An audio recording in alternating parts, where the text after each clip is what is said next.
and we're ready to go. All right, I'll just add to that. If you do have a question, it might be best to first do it in the chat, and then Jess will bring it to my attention, and then I'll respond to it as quickly as I can. Well, again, welcome to you all. We have a real variety of locations from where everybody's calling in. I'm thrilled about that.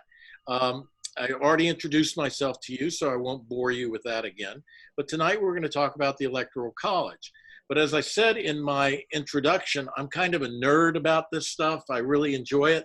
So I'm going to have intersperse this presentation with some what I call presidential fun facts. And these are little bits of trivia that you all will be able to take with you and show off at some kind of party when you're talking with your classmates, if in fact you think that this is showing off. But first, let's start off with one. The first presidential fun fact that I have for you is, who is the only president, the only person to serve as president and vice president of the United States, but was not elected to either office? Does anybody know the answer to that? I would be surprised if you do, but, Gerald Ford, well done, Victoria. Absolutely right. Gerald Ford, who was first, he was selected by President Nixon because Nixon's first vice president had resigned. And then when Nixon resigned, Ford became president because he was a vice president. And then he ran for re-election as president, but did not win. He lost to Jimmy Carter. Very good, Victoria. I am impressed. All right, we'll see. So, the Electoral College. I've divided tonight's conversation in a way I hope that will make it more interesting by coming up with several things to tell you about the Electoral College that might make you go, say, what? You know, things, I'm wording them in a way that sounds a little bit weird, but they're all true or accurate. And let me get into it and I'll show you 5 different strange things about the Electoral College that we're going to discuss tonight.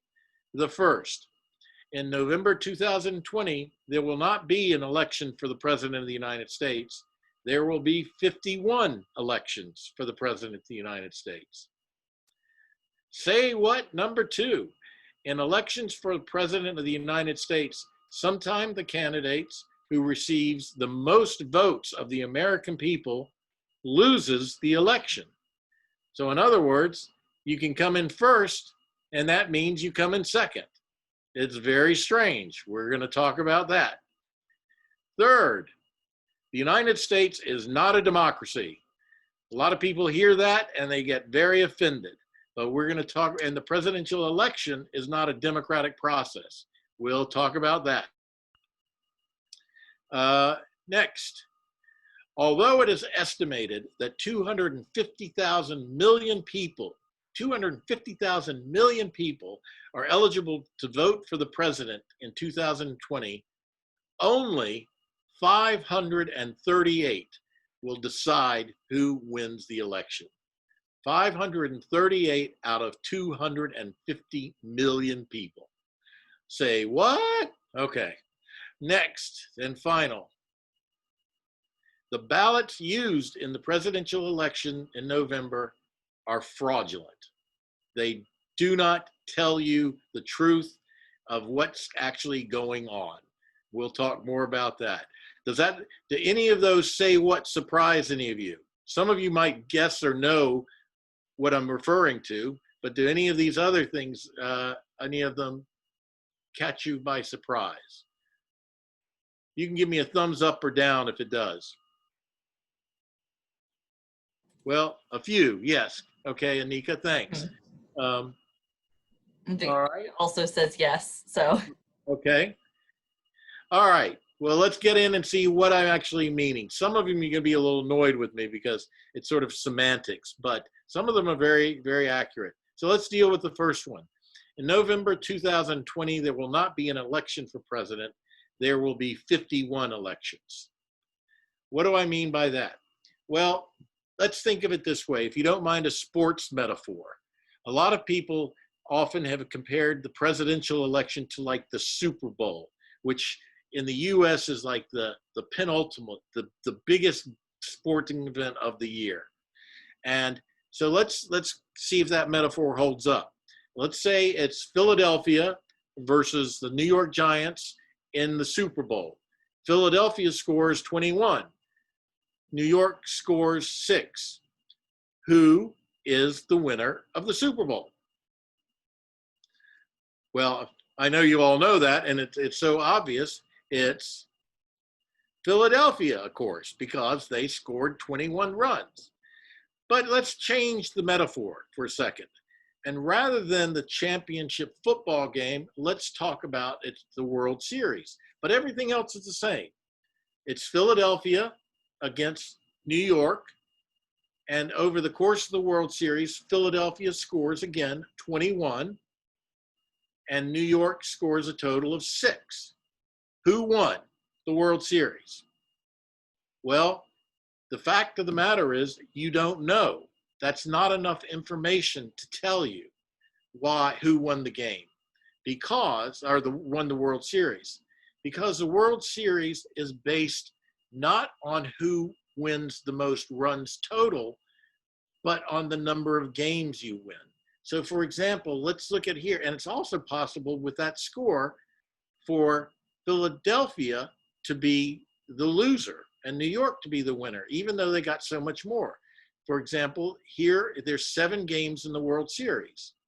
So Philadelphia wins the first 3, 7-1, and then New York wins the next 4, and it's the first team to win 4 games wins the World Series, but by much smaller margins. So it's still, New York only scored 6 total and Philly scored 21, but New York won more games.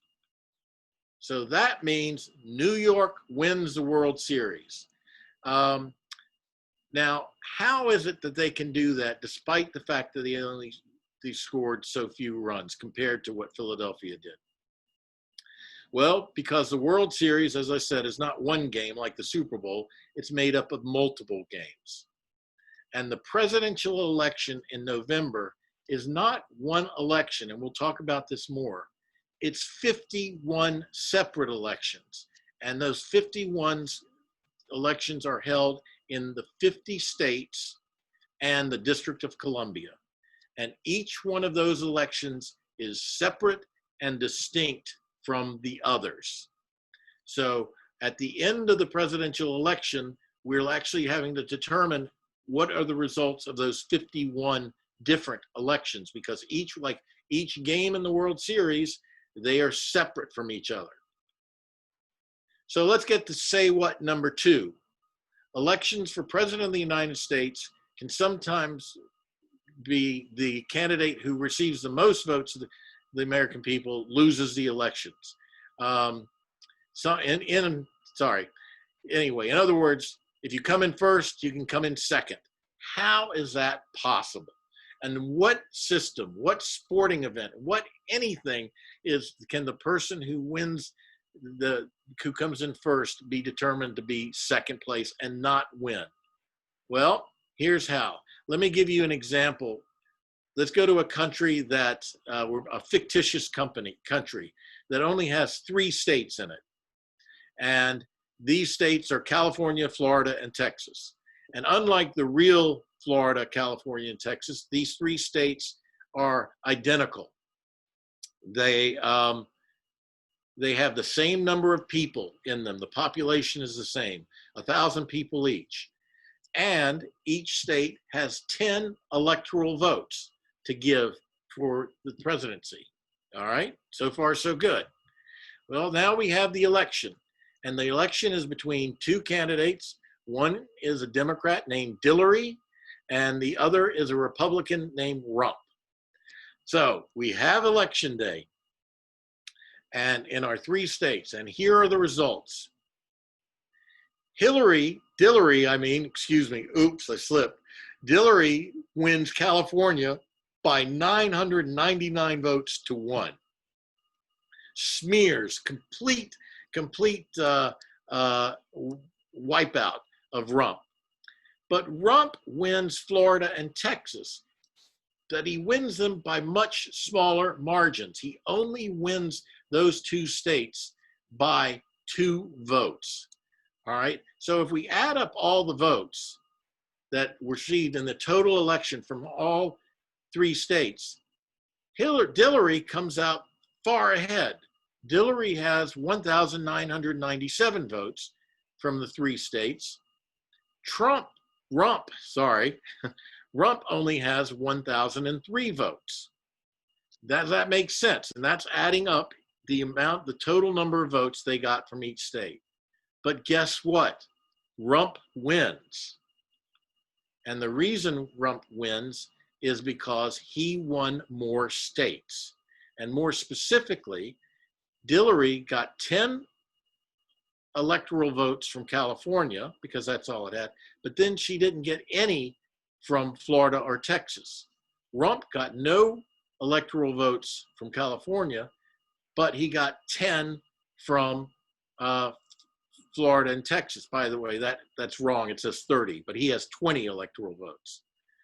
The key takeaway here that you need to remember, and this is the key as to why you can have the first place winner in votes actually lose the election. The key here is that for each individual state, it's winner take all. So you don't get more votes if you smear somebody. You don't get more electoral votes if you beat them by a huge margin, and you don't get any percentage of electoral votes if you come close, as you did in the other states. For example, Trump won 2 states that had 10 electoral votes each, but even though he only won them by 2 votes in each case, he wins all 10 votes. So that essentially answers the question, because we have the 2 things come together. You've got 51 elections, and it's not just a question of how many votes you get, but also how many elections you win. All right, I hope that's clear to everybody so far. Jess, you'll tell me if anybody has any questions, right? Or comments. Because right now we're good right now. Okay. Now, here's my third say what. In elections for president, oh, wait a second. This is the same thing. I'm sorry, this is an additional point to what I was just saying. This doesn't happen very often, that the winner of the most votes of the American people still loses the Electoral College. There have been 58 presidential elections in U.S. history, going back to George Washington. Only 5 times has it happened that the person who wins the most votes, popular votes, loses the presidency. It's only 5 times. But, and if we can talk about it, 2 of those 5 times have been in the last 20 years, in the last 5 elections. The first 3 times all occurred in the 19th century or before. And then there was a gap of over 100 years where it was always the person who received the most votes always won the presidency. But then in 2000, we went back. We suddenly had one candidate win the most popular votes, but lost the presidency. And then in 2016, the current president lost the popular vote by almost 3 million votes, but Donald Trump was still elected president. Now, the question then is, because it's happened only 5 times, but 2 of those times in the last 5 elections, has something changed to make it more likely, or make the possibility of this happening again greater? We'll talk about that if we have time. All right, but now let's go to another presidential fun fact. All right, who is the only person to serve as President of the United States and as a justice on the U.S. Supreme Court? Does anybody know this one? Taft, Victoria. I don't know why you say you're intimidated to be home, but that's absolutely right. William Howard Taft is the man who, as he was served, he really wanted to be a justice more than he wanted to be president, by the way. Taft also has a distinction of being the largest, the heaviest president that we've ever had. All right, 2 out of 3, Victoria, well done. Okay, let's get back to our Electoral College. The other say what is that the United States government is not a democracy. Now, we grow up in the United States and we just use that word all the time. We're a democratic nation. We always describe ourselves as a democracy. But I guess the first thing we have to do is ask ourselves, what is a democracy? To see if we actually fit that. Well, it's not actually, there's not a set definition for it, but I think everyone would agree that a democracy is when the people of a country govern themselves. And they govern themselves by having a vote.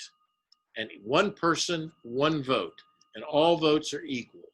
And then they decide on the laws and the regulations that they want to have by voting on those things. One person, one vote, equal. Now, that is the purest form of democracy, and that's called a direct democracy. And here's a little graph to show it. The people vote, the people here, they vote, and they vote on which laws they want to have or not have. Now, probably all of you right off the bat realize that's not what we have in the United States. We don't vote on the laws. We don't go and to the voting booth and vote for particular laws that get passed, particularly when we're talking about the national government. Instead, what we do is, oops, I don't know if I can go back to that. We go back, but this will work anyway. We have what's called a representative democracy. And that's when we don't vote on the laws ourselves, but we vote to have representatives go to Congress, and those representatives vote on the laws. So this is called a representative democracy. We do have still democracy in the sense that when we vote, it's one person, one vote, and all votes are supposedly equal when we select our representatives, but we aren't involved in the actual making of the laws. So this is a representative democracy.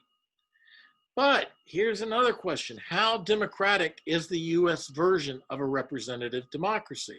Well, the fact is it is not a purely democratic institution, because the Congress is the legislative branch. They're the ones who vote on the laws of our country. And I'm seeing, Jess, are you seeing some people wanting to get in?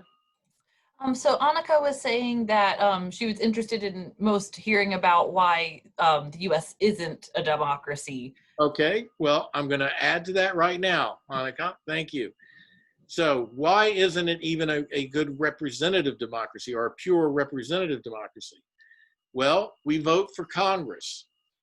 We vote both members of the House of Representatives and the Senate. The key to being a democracy is related to the population of the country, because you get how many equal representation in your legislative institution based on an equal number of people that you represent. So that makes sense with the House of Representatives, which has 435 members. And those members are apportioned to each state on a percentage basis, a percentage based on their population relative to the population of the nation as a whole. Does that make sense to everybody, I hope? So if one state has a lot more people in it, it's going to have a lot more representatives, a greater percentage of the 435. The states that don't have very many people are going to have less members of the House of Representatives. So that's democratic. But that's not the only house in our United States Congress. We also have the Senate. And the Senate is made up of 100 members, 2 senators per state, regardless of what the population of that state is. That is not democratic at all. That is highly undemocratic because it has no consideration for population. Each state, no matter what their size, gets two. And let's see how that plays out as being undemocratic. Remember the idea of one equal representation and one person, one vote? Well, Wyoming is a state which has the smallest population of any state in the country. It has only 500,000 people in it. Now, that translates to one senator. Wyoming gets to have one senator for every 250,000 people in their state that they get to send to Washington. California, on the other hand, has close to 40 million people. That translates to one senator for every 20 million people. That's hardly equal representation. The Senate is undemocratic. And yet, because we have this legislative body that requires for any bill to be passed, has to be passed both by the House, which is Democratic, and the Senate, which isn't Democratic, means that we do not have a purely democratic direct democracy. It just isn't when you've got the banking up like that. Now, there are reasons why we have that split, why we have one based on population and one house based on the states. It's sort of it goes back to the founding of having states' rights versus individual states' rights.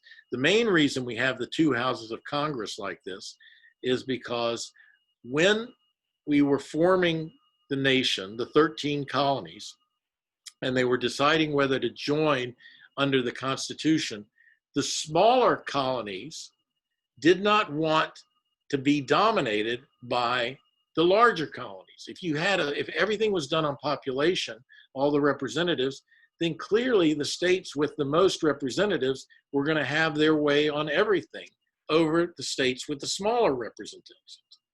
So they came up with what they called the Great Compromise. And that was the creation of the United States Senate. And that's when you've got one house that is purely Democratic and one house that isn't, is based on the state, not the federal. Another reason they had this compromise, and this is not a good reason, is that the slave-owning states did not want to be dominated by the states that didn't allow slavery. And this way, it provided a means to make sure they couldn't be dominated. It also, by the way, and this is not part of the topic tonight, but the Constitution also allowed for slavery to exist, even though the word slavery doesn't appear anywhere in the Constitution when it was originally drafted. But that's why we don't have a purely democratic legislative body at our national government, because we don't want everything, the original signers to the Constitution didn't want everything based on population, because that would mean that they were dominated by the more populated states. All right, say what number 4.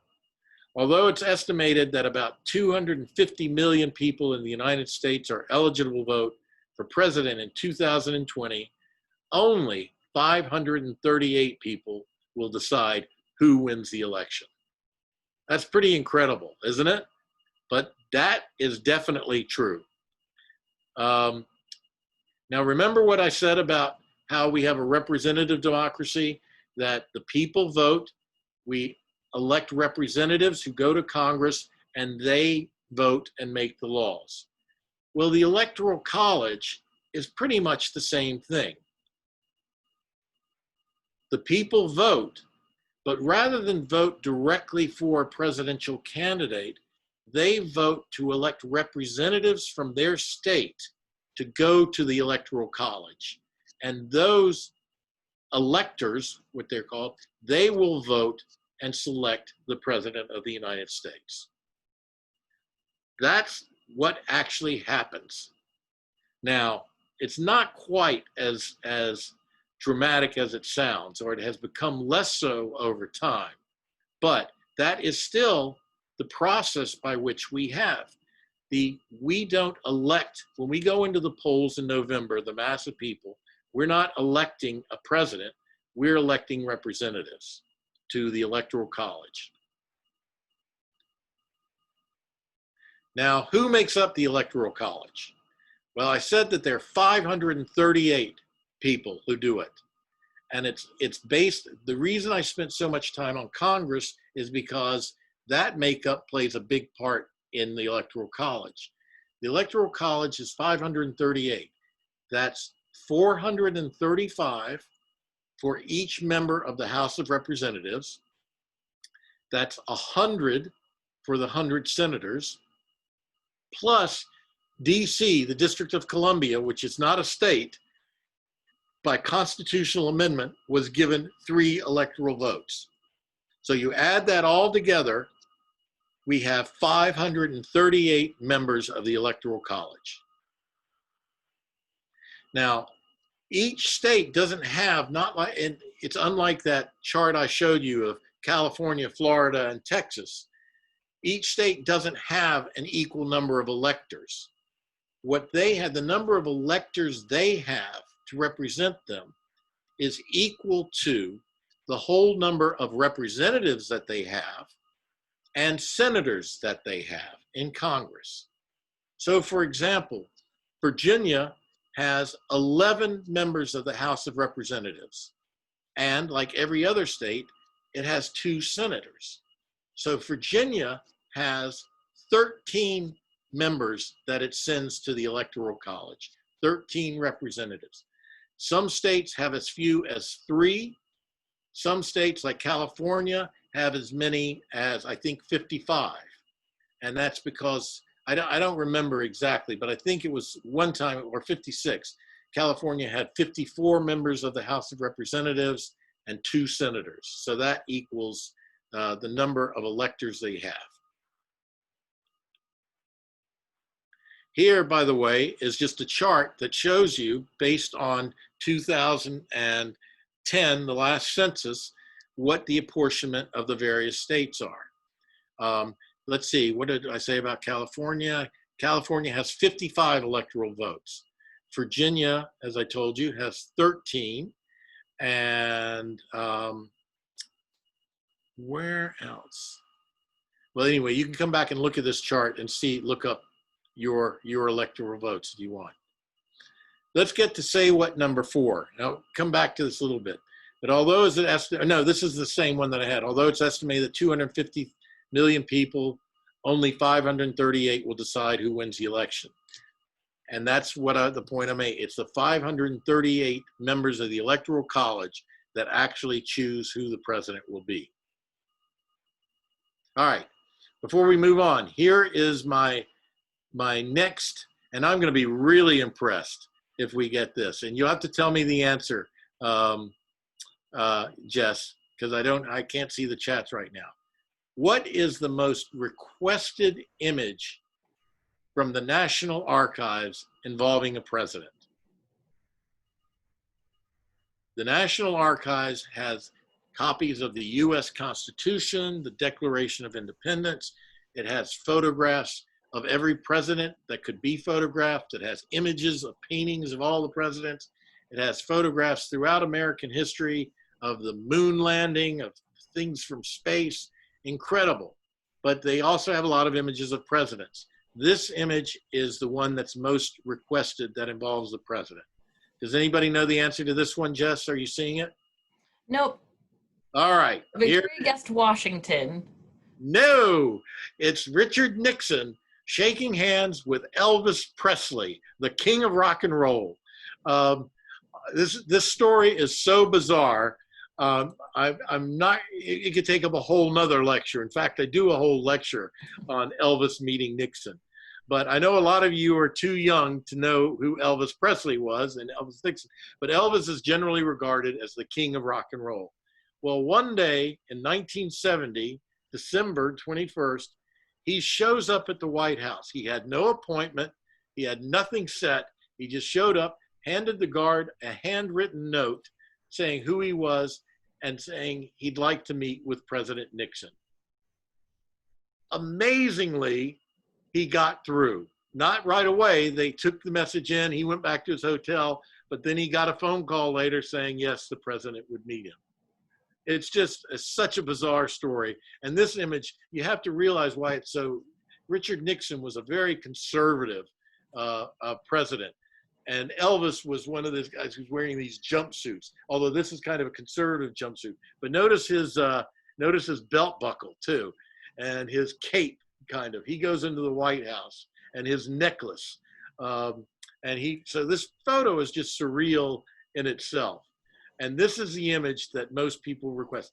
Not only is this the most requested image involving a president from the National Archives, this is the most requested image, period, of everything. More than the Constitution, more than the Declaration of Independence, more than things of George Washington, victory in any of our wars, the atomic bomb, the moon landing. This is the most requested image.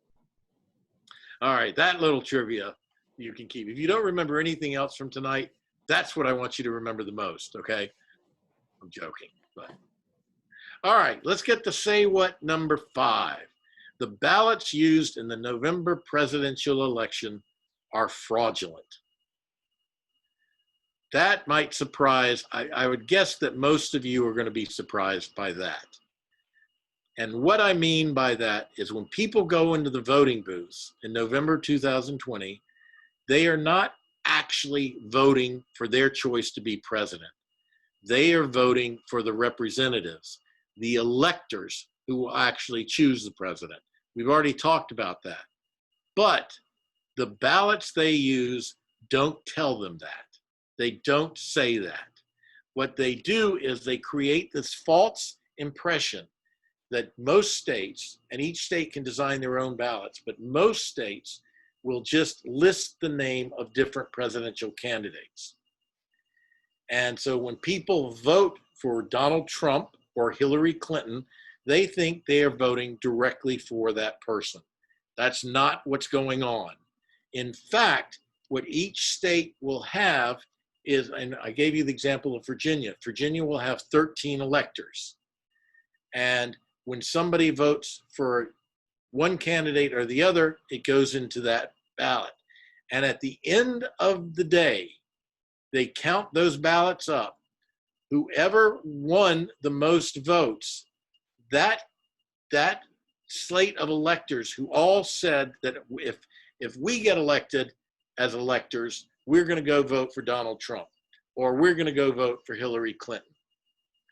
And they're the electors who the state sends. And that's who we're actually voting for, but our ballots don't say that.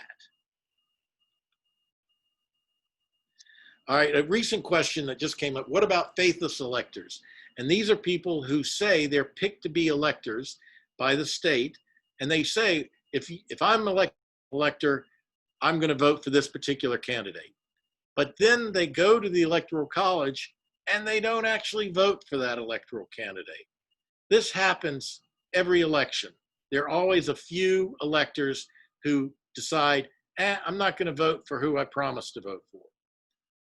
But in July 2020, yes, July 2020, just a few days ago, the Supreme Court had a case in which it held that the states can require that electors vote as they promised they would. Believe it or not, it wasn't until just recently that it was held that they definitely can be forced to vote as they said they would. But even so, not all states require this. So you can still have some people who will go in and vote differently. But if a state does require you stick to it, from now on, they will have to vote the way they promised. Now, the Electoral College, when does it actually take place?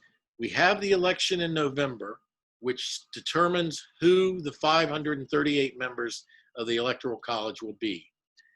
They don't actually meet in one place. Each state, the electors will go to the state capital, and they will meet there on the first Monday after the second Wednesday of December to count the votes. or to vote actually for president. Why it's the first Monday after the second Wednesday, I don't know. They're just trying to make it confusing. But that's when it will be.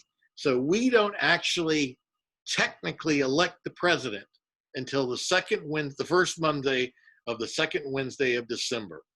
That's when the Electoral College will vote. In 2020, coming up, that date will be December 14th. Each state will then, in their state capital, elect to count their votes for their state. And like I said, Virginia has 13, and they'll determine winner take all, who won the most votes in that state, and then they will send all of those electors their votes to Washington, to the United States Congress, and say Virginia sends 13 votes for, well, in the last election for Hillary Clinton, because Clinton won. And so winner take all, she gets them. And each state will do the same. Florida will say, we counted, and they send by registered mail all their votes to the United States Congress, and they say all of our votes go for Donald Trump. So then, in a joint session of Congress on January the 6th of the following year, from the meeting of the electors, members of the House and Senate will meet, and they will do an official tally of all the electoral votes from all the states. And if that shows, that tally, as a result of that, that one of the candidates received a majority of the electoral votes, he or she will be sworn in as the president on January 20th. And when I say a majority, there are 538 electoral votes, 270, that's slightly more than half, 269 plus 1, that will be the person who is the president of the United States. And that vote is tallied up. But the vote is done back in December, and then it's tallied up by the United States Congress on the January 6th. Now, what you might ask, and this is a little bit beyond, what you might ask happens if no candidate wins a majority of the electoral votes? Who will become the president? Well, then it goes to the House of Representatives. And each state in the House of Representatives, regardless of how many congressional seats they have, but each state will only get one vote. And the 50 states will then vote to determine who's the president. And the person who gets 26 votes representing a majority of the states will win it. Now, this has only happened twice where the House of Representatives has decided, where there wasn't a majority. And one was 1800 and one was 1824. And it's unlikely ever to happen again, just because of the way our electoral process works and all of this. But it did happen 2 times. But that's only if no candidate wins a majority of the electoral votes. Okay, now, that's essentially my lecture, but I want to show you very quickly the question of how likely is it that we will have more decisions, more elections which are decided by the Electoral College that differ from the popular vote. And as I said, it's only happened 5 times, but it has happened 2 times in the last 5 elections. And here I want to show you these maps. This map shows you the voting in the Electoral College for in the popular vote. I'm sorry, in the popular vote for year 2000. The blue indicates the states that went Democratic. The red indicates the states that went Republican. All right, so that's 2000. Now, I'm gonna go through this quickly. Next election, 2004. Next election, 2008. Next election, 2012. Next election, 2016. Now, did you notice anything about that? If you were able to look at those and if you're looking through it quickly, it's kind of hard. It looks like the blues all stay blue and the reds all stay red, that the states don't change who they vote for. Well, in fact, they do, but not many.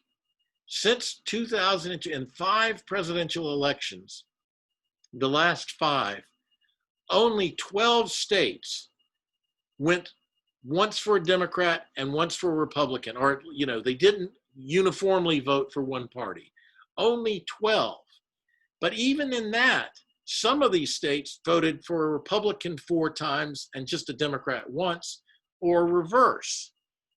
And so what that means is the presidential election is really going to come down to a handful of states in which it will, there's a good chance that these are what are called swing states, which could either go Republican or Democratic.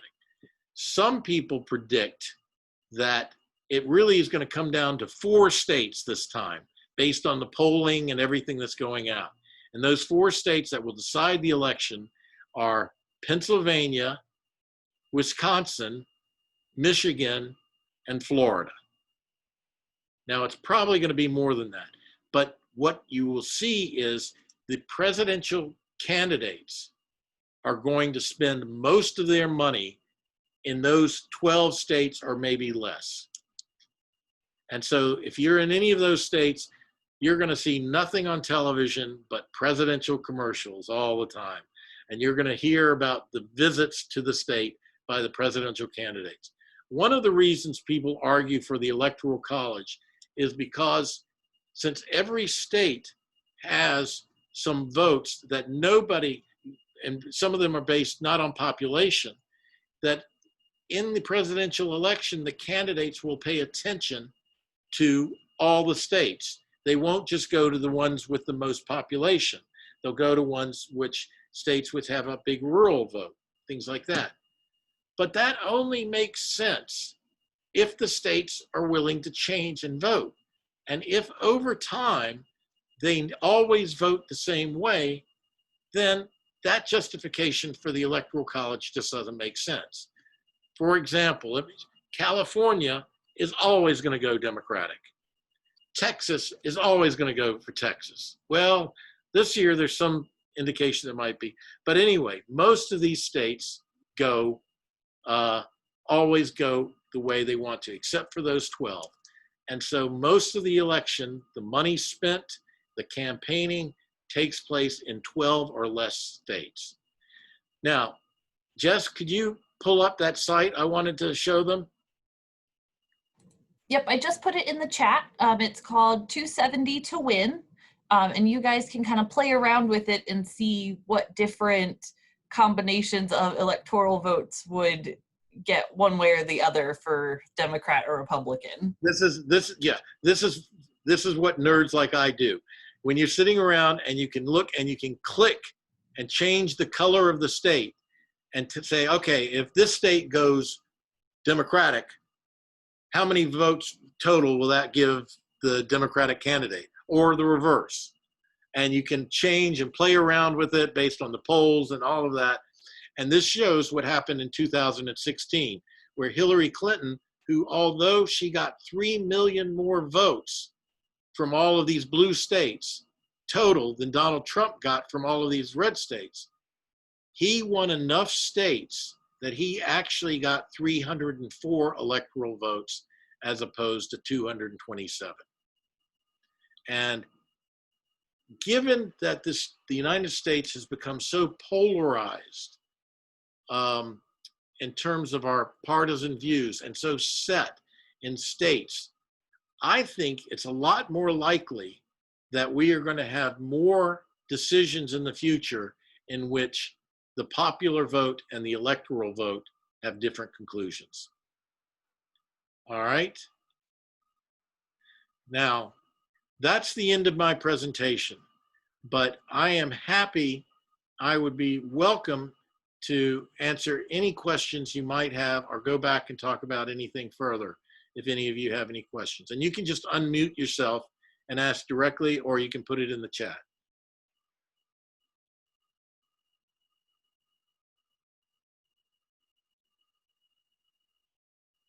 Nobody?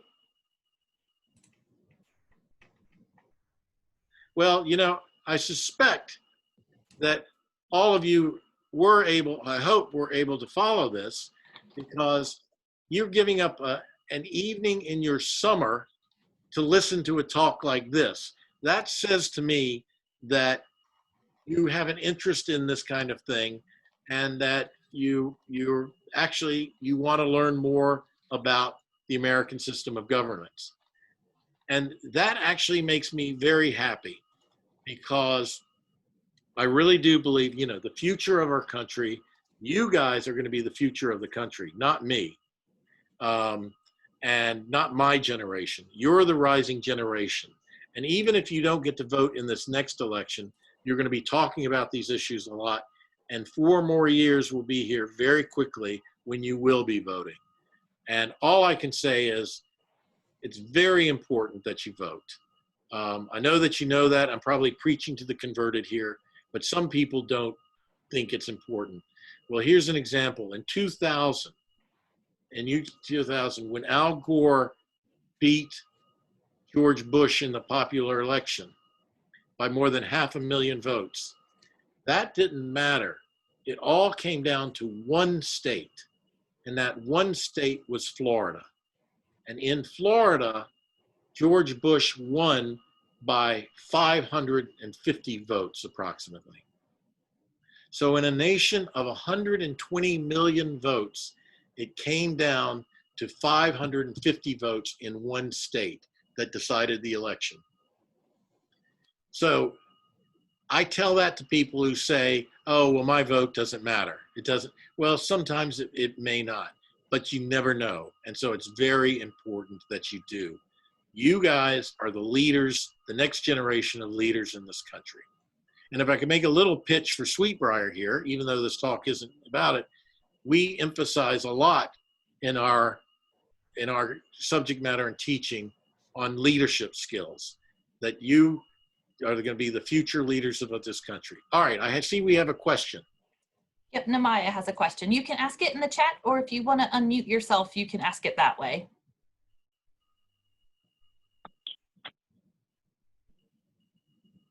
So I don't really understand how does it work when it's more votes just in one state, but the overall vote in the whole country isn't what matters?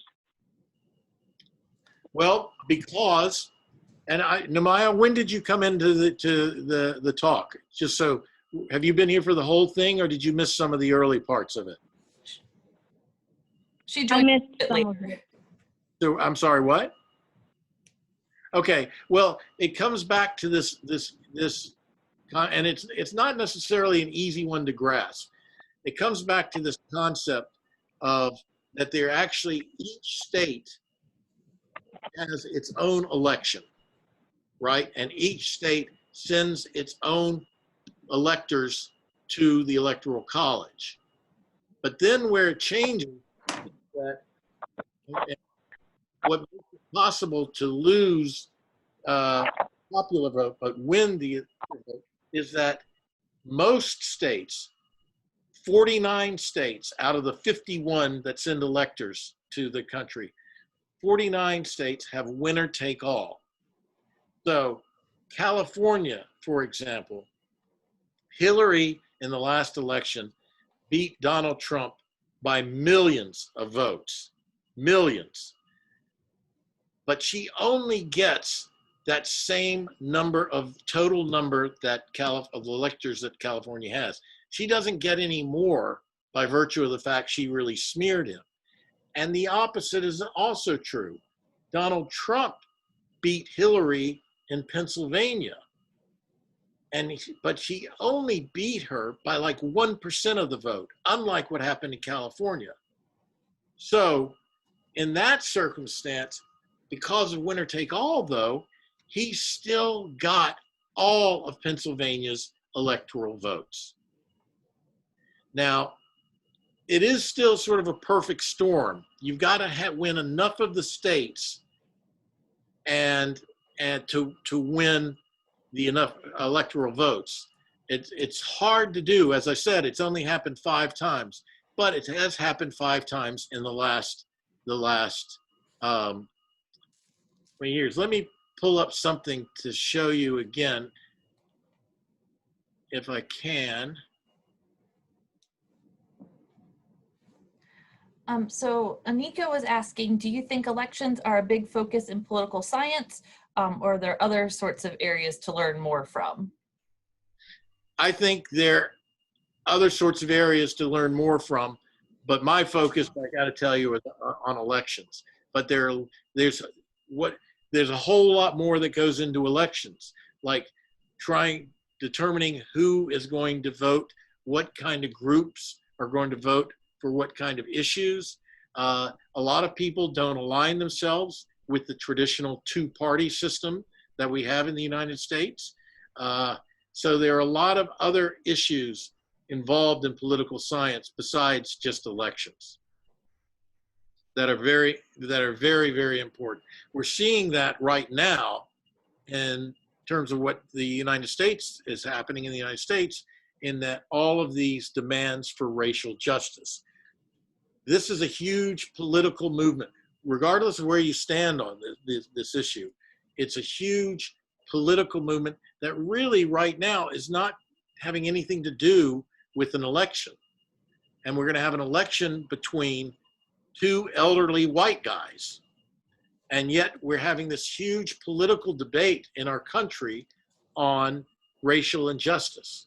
So there's kind of a disconnect, if you will, between what is perhaps the primary political issue of the day and the election that's going on. Does that answer your question? What if you do not want to vote for either party? What is your suggestion? Well, for Anika, did that answer your question about that? Okay. What if you don't want to vote for either party? What is your suggestion? Yes, yes, yes. You should still vote. The reason being, when you go in and vote, you will see more than one candidate, more than 2 candidates on there. You'll actually see a lot of smaller third-party, what are called third-party candidates. And these are candidates who don't have a chance of winning, but they're really based on a particular issue, their party. For example, there's the Green Party, and they nominate somebody every 4 years, and their issue is about the environment. Or the Libertarian Party, and their issue is really about smaller government, lesser government, and they nominate everybody every year. And there are a whole number of candidates like this.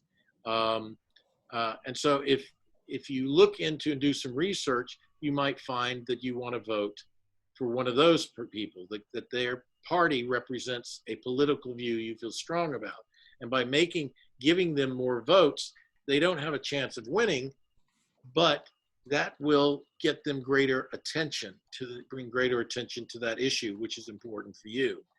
The other option too is you can write in a candidate. You don't have to vote for only the candidates you see. You can write in the name of somebody you think you would like to see as president. Again, it's more of a symbolic statement, but it's something that you can do. But I'll tell you the truth. Here's why I really recommend that everybody vote, because it is such a precious right that we have that not a lot of people have in this world. And we take it for granted. Less than 60% of the people who are eligible to vote in the United States in the presidential election actually vote. Less than 60%.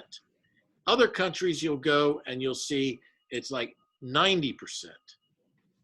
And it is our responsibility, if we don't like the way our country is heading and our policy, it's our responsibility to participate and to take part in the election.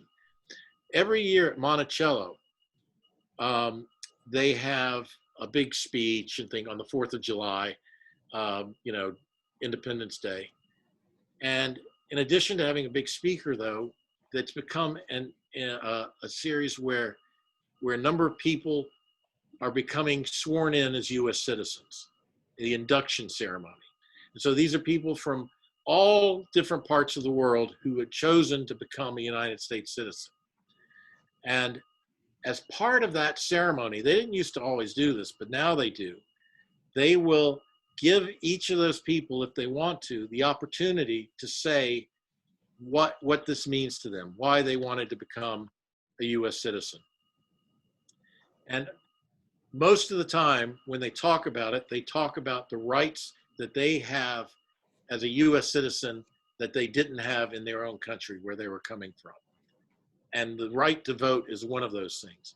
I don't care if you're the most cynical person in the world about American politics, and I'm kind of cynical, but about that politicians are all self-interested and the system needs to change and all this.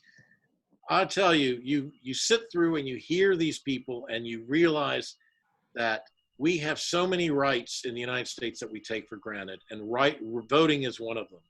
And the quickest way for us to lose our right to vote will be if not enough people take advantage of it. Sorry, that's a very long answer, though. I see, yes, to be honest, racial justice shouldn't be political. I agree. There are lots of issues that shouldn't be political, but they are nonetheless, Any other questions? Anybody else anything? It doesn't necessarily have to be about the Electoral College.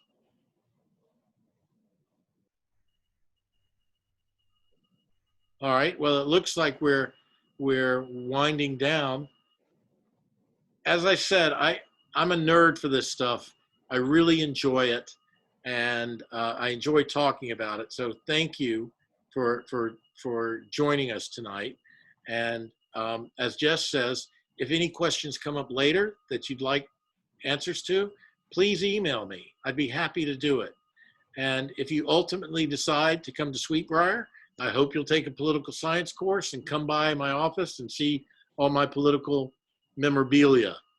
But even if you don't come to Sweetbriar, although I highly recommend you consider Sweetbriar because it really is a great school for young women who particularly want to be leaders in the country.